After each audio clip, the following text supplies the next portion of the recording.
I'm Erik Morgansen. This is my shot breakdown.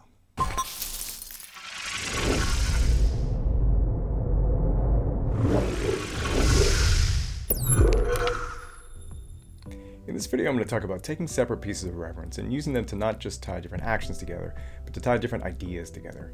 I've got a shot from the beginning of the movie Jurassic World. I'll let it play through once, and then I'll talk about some of the details within it.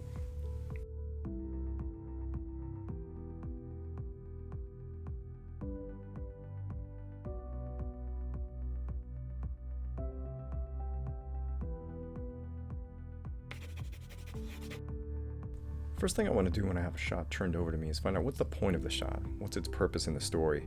And this one is about setting the expectations of what's going to happen in the movie itself. So the first thing we see is this big claw coming down. What's important to point out is that this relates to what we see immediately before it, which is the opening title sequence. And what happens in that is this dinosaur hatches out of an egg inside of a laboratory, and then we fade out directly into the beginning of this next shot. So the suggestion with this foot coming down is that that dinosaur has escaped from the lab and now has gone out into the world and is threatening the people. Then we pull back and find out that no, this is just a visual trick. This is actually just a bird, and the bird leads us into the action.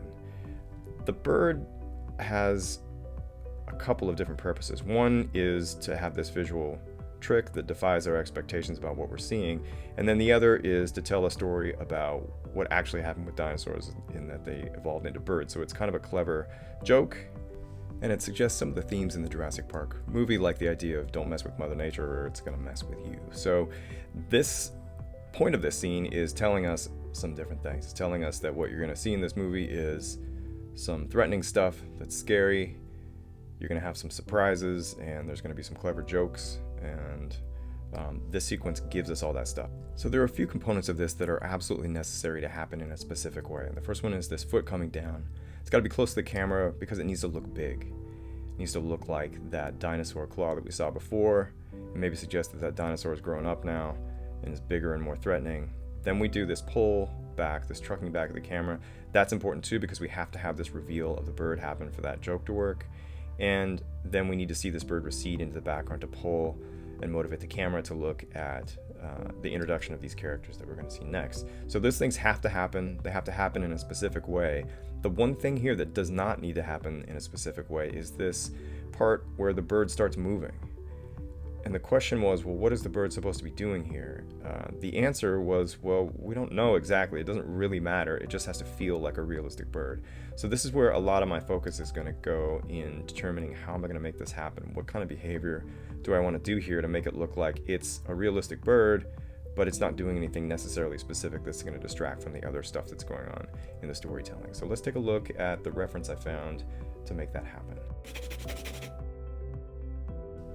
So the most important problem I know that I need to solve when I start looking at my reference is how to take that section with the bird hopping around where we're pulling back with the camera and make it look realistic, even though the bird's not doing anything specific. So all the reference I found was birds doing specific stuff. They're looking for food, they're picking things up and taking them away, that kind of thing. It's all purposeful.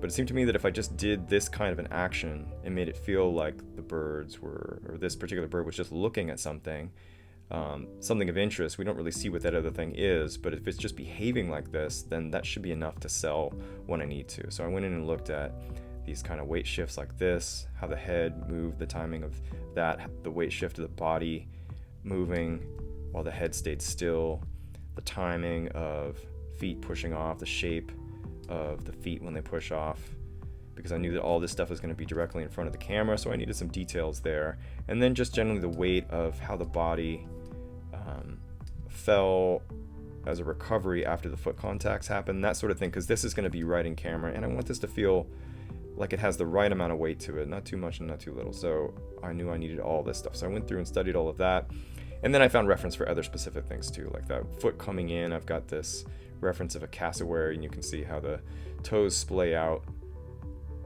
when it makes contact with the ground and how they group together when it's lifted up off the ground, that kind of thing. Those are really helpful. And then some other specific things too, relative to how the head is staying still and the body is moving, how the head direction leads the body. And you get these nice moments of the head turning and staying still while the body moves, the head turns, leads the action of the body, and that kind of thing. And I knew I wanted to get that sort of behavior when the camera pulled out a little bit further and we could see it was a bird, because it feels like authentic bird behavior, and it looks interesting. And then the push off of hopping and going up into the air and to start flying. So I found this stuff here that I can break down and analyze as well. So that's the reference that I have. Let's take a look at how it looks in thumbnail drawings. So here are the thumbnail drawings that I made. And again, I use these for a couple of reasons. One is just to organize my thoughts and create a cohesive plan that I'm going to go by, so that when I go and block my shot in, I've got everything figured out and all of my reference analyzed, because it forces me to do that. If I have to draw it, then I really have to look at what I'm seeing in my reference. So I've got this bit at the beginning for the foot coming down and how I'm going to splay the toes out from that cassowary reference. I've got my staging kind of figured out for how big I want the foot in the frame, this idea of pulling back here, and then looking at that reference of what the bird is doing. It's got some nice things where the wings flick out, the hip comes up, the direction of the feet going into a step, pausing, these nice little flicks of the wings and the tail in through sections like this that I know I want to use, another weight shift there, all of that, and then this jump that takes us into taking off from the ground, and then just looking at wing shapes when the flying section starts, and planning for moments that give it just break it up and give it some kind of visual interest, like this bit where the bird tucks its wings in and then drops a little bit and then flaps some more and tucks its wings in again, so just to give it some visual variation.